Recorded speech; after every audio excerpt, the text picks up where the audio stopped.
minutes ahead of the rest of us. He took no more than a 15-minute lunch, if he didn't work right through it. And when the rest of us left at 4:30, we waved to him on our way out, knowing that it would probably be another half hour before he followed us. He was dedicated, and he was talented enough that his dedication counted. I assumed he had his sights set on early and rapid promotion, which, with those twins at home, I could appreciate. All of this is to say that when Dan wasn't there and no one knew why, we were inclined to feel a bit more uneasy than we would have otherwise. As we found out the following day, we'd had every right and reason for our concern. Some read it on the front page of the Poughkeepsie Journal with their morning coffee. Others heard it on the radio as they drove to work. Still others had it from Frank Block, who was a volunteer fireman and whose absence the previous day also had been noted, but not connected by anyone to Dan's. There had been an accident.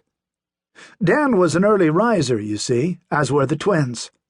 Sometimes his wife Sophie took the opportunity to sleep in a little, but yesterday, for whatever reason, she had risen with the rest of them.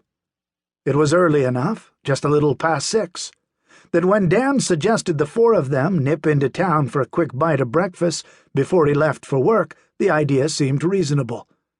So they bundled the babies into their car seats and set off. Dan drove, and he failed to fasten his seatbelt, which Sophie noticed. Dan shrugged. It was no big deal. They were only going a short way. "It's your ticket," Sophie said. The Dreschers lived off South Morris Road, which intersects Route 299, the main road into Huguenot, about 3 miles east of town. 299's a fast road, has been for as long as I've lived on this side of the Hudson. There should have been a traffic light where Morris crossed it, instead of a pair of stop signs. Maybe the light wouldn't have made any difference.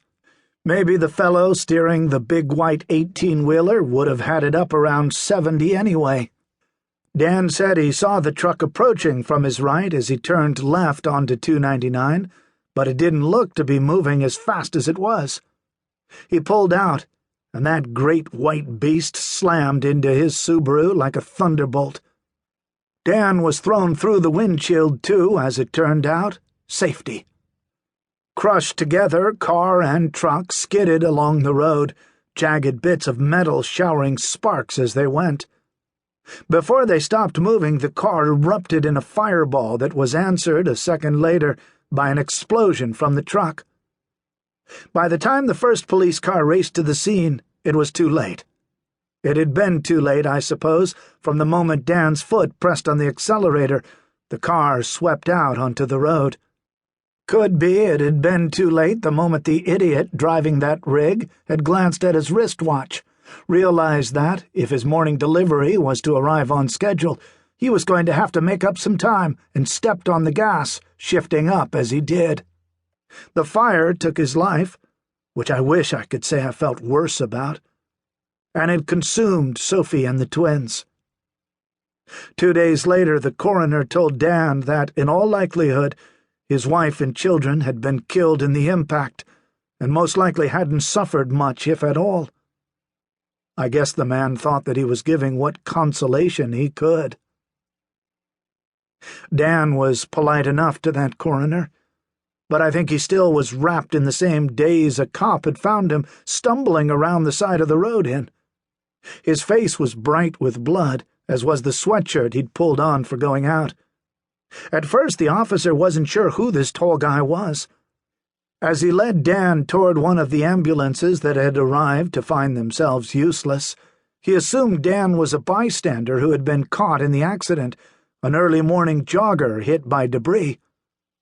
It took a few minutes for him to sort out that this man had been the driver of the car that was so much fire and metal. When the light bulb went off over his head, the cop tried to question Dan about the chain of events, but he couldn't get much coherent out of him. Eventually, one of the EMTs told the guy that Dan was most likely in shock and in need of the hospital.